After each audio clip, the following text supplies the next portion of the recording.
हम लाइव चर्चा प्रारंभ कर रहे हैं और यह लाइव चर्चा का जो विषय है आज श्वेतास्त्र उपनिषद के बढ़ते हुए क्रम में हम चर्चा करेंगे और विषय है विश्व योनि।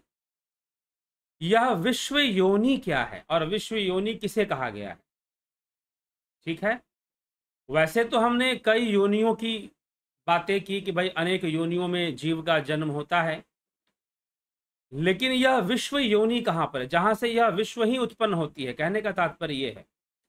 तो यह विश्व योनि शब्द का क्या अर्थ है और विश्व योनि शब्द का प्रयोग क्यों हुआ है,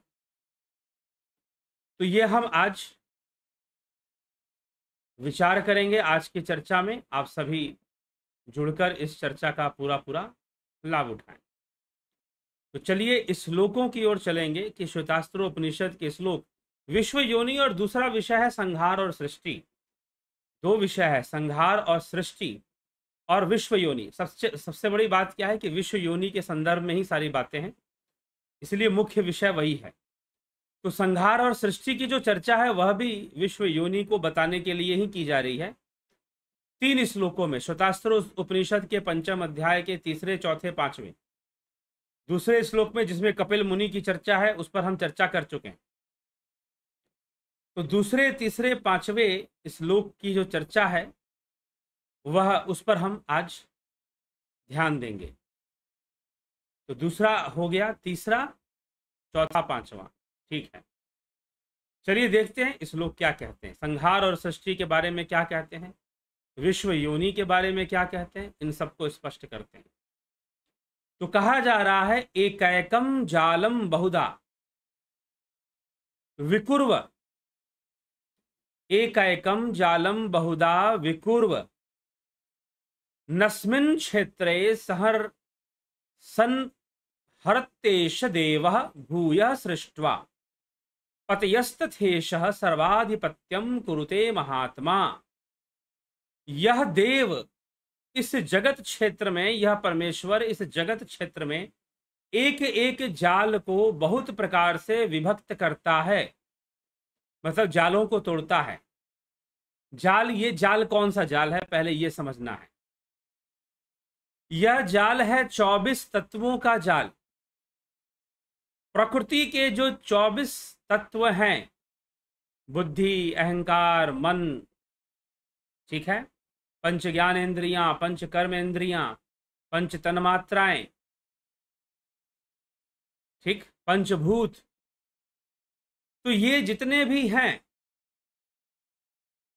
ये जितने भी हैं, ये क्या है? मन, बुद्धि, चित्त, अहंकार के साथ ये सारी चीजें आ जाती हैं।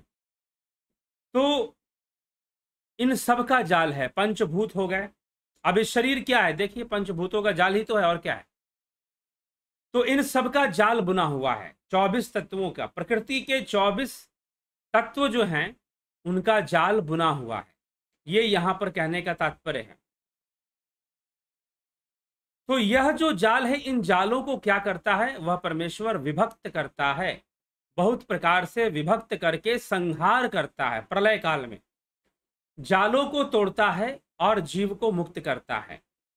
यह उस परमेश्वर का कार्य है, उस परमात्मा का कार्य है।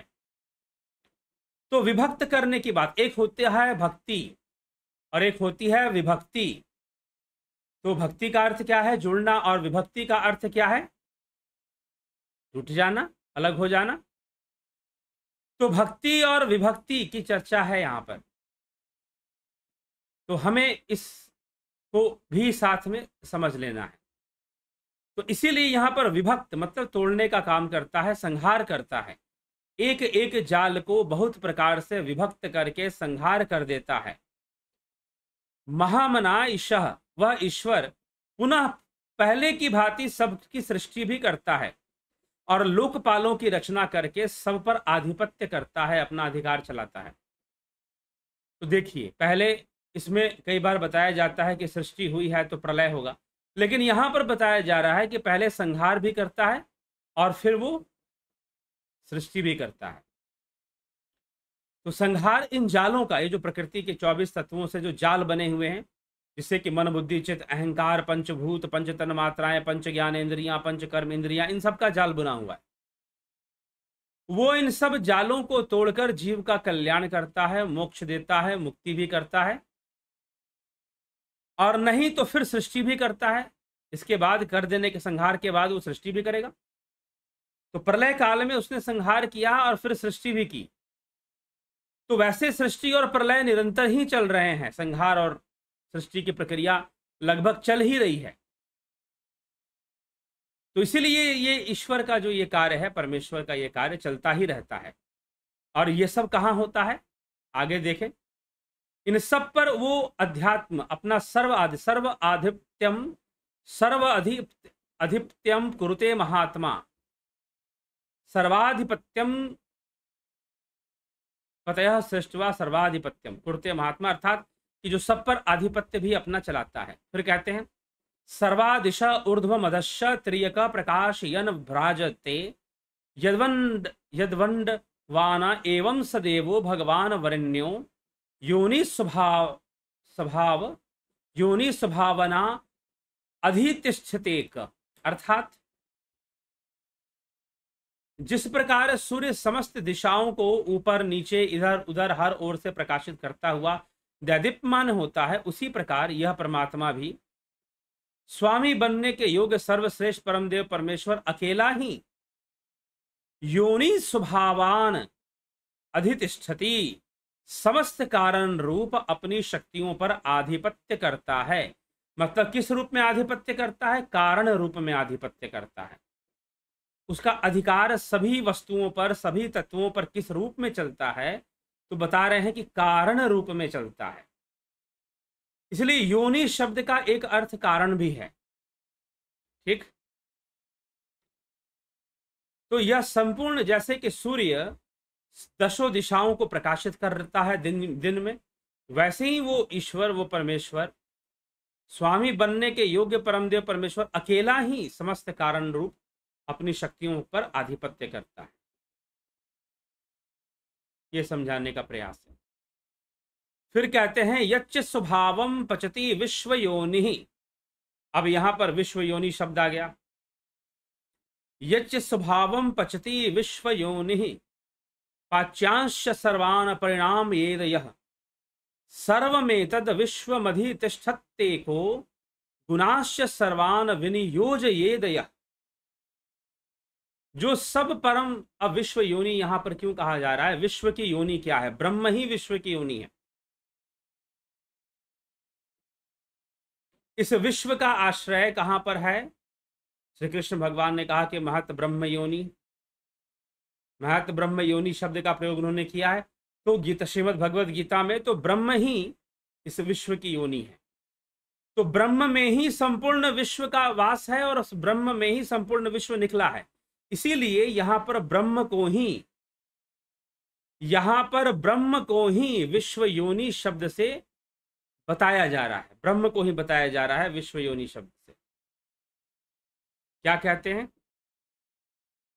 कि जो सबका परम कारण विश्व योनि है और समस्त तत्वों की शक्ति रूप स्वभाव को संकल्प तप से तथा जो समस्त पकाए जाने वाले, मतलब संकल्प तप से उसको पकाता है, विश्व को, समस्त तत्वों को, पकाए जाने वाले पदार्थों को, पाच्यान पकाए जाने वाले पदार्थों को परिणाम ये नाना रूप में परिवर्तित करता है, जो अकेले ही समस्त गुणों का जीवों के साथ यथा योग्य संयोग कराता है तथा इस समस्त विश्व पर शासन करता है। देखिए कितनी रहस्यमयी बात है।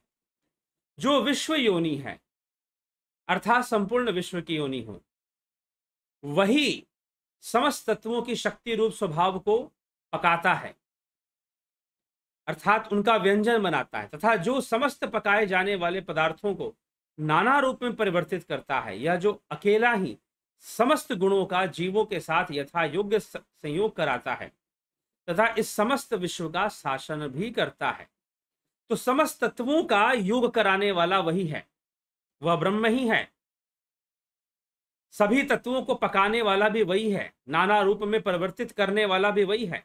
परिणाम ये, जो अकेले समस्त गुणों का जीवों के साथ यथा योग्य संयोग कराता है तथा गुणों का जीवों के साथ, तरह तरह के जीवों के अंदर जो गुण आ रहे हैं अनेक अनेक तत्वों के कारण, तमोगुण, रजोगुण, सतोगुण, तो उसके अंदर जो गुण हावी हो रहे हैं उनका संयोग भी वही कराता है।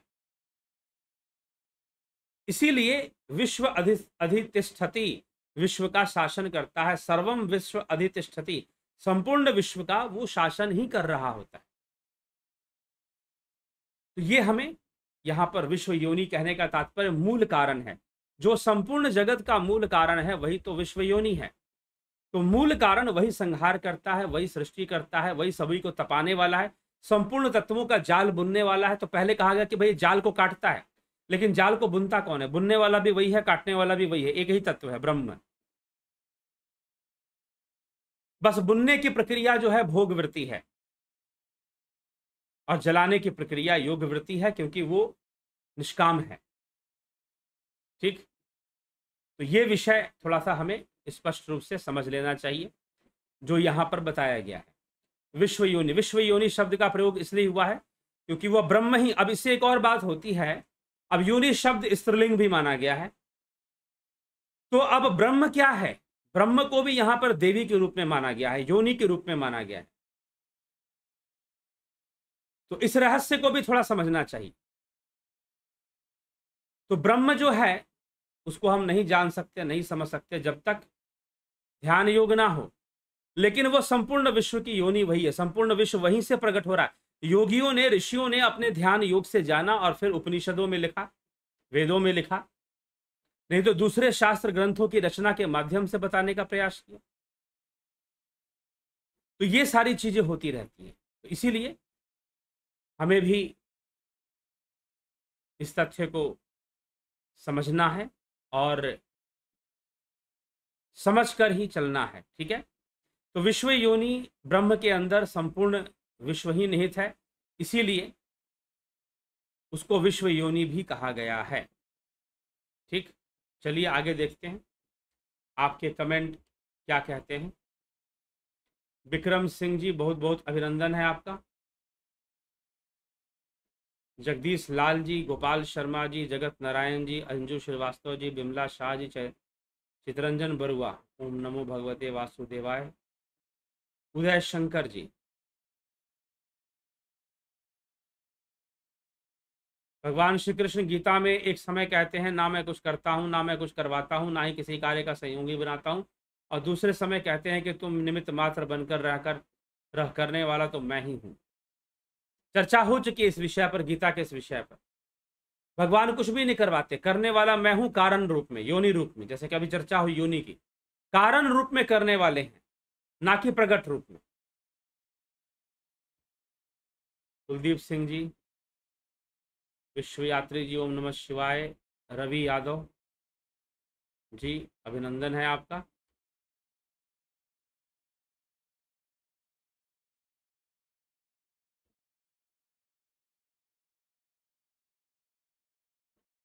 तो हमें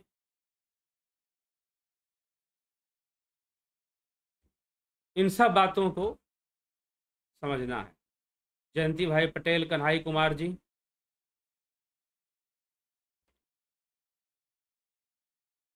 ज्योति दत्ता जी, ओम नमः शिवाय, इंद्रजीत जी, ओम नमः शिवाय, नमो भगवते वासुदेवाय, पंकज रघुवंशी, गुरु जी धन्यवाद। सरस्वती जी, मोक्ष की एक कल्प तक की कहाँ है?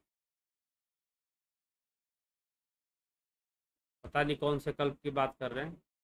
वेदों में नाम है, वेदों में सरस्वती जी का नाम आता है, यजुर्वेद के अंदर भी है, बाकी वेदों में देवी के रूप में सरस्वती जी का नाम है।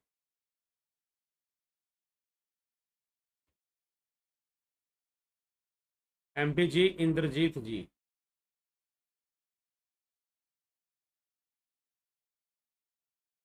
भीम सिंह मीना जी, जय श्री कृष्ण जी, रामनिवास मीना जी, जोगिंद्र पंडित जी, जय श्री राम, पिंटू बासवा जी, हरिओम तत्सत, चंद्रेश्वर पांडे जी, उमेश चोपड़ा जी, पंच मिशाली जी,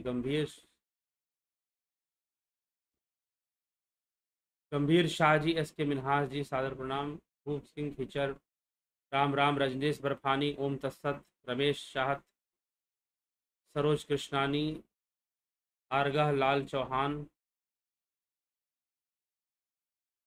उषा श्रीवास्तव जी, राजू पाल जी, सुंदर वर्मा जी। ब्रह्म ज्ञान के रहस्य को धारा प्रवाह सरल और सहज रूप में स्पष्ट रूप से समझाने के लिए धन्यवाद। आपका भी धन्यवाद सुनने के लिए और अपना समय देने के लिए समझने में। प्रेमपाल कुमार जी,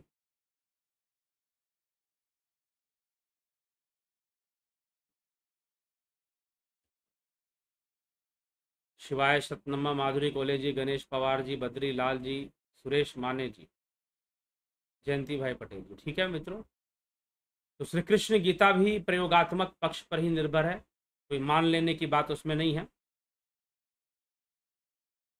तो हमें इसको थोड़ा समझना पड़ेगा और समझकर ही, तो विश्व योनि शब्द का प्रयोग क्यों हुआ, किस लिए हुआ, यह स्पष्ट हो गया होगा, और संहार सृष्टि के बारे में जो बताया गया वह भी स्पष्ट हो गया होगा।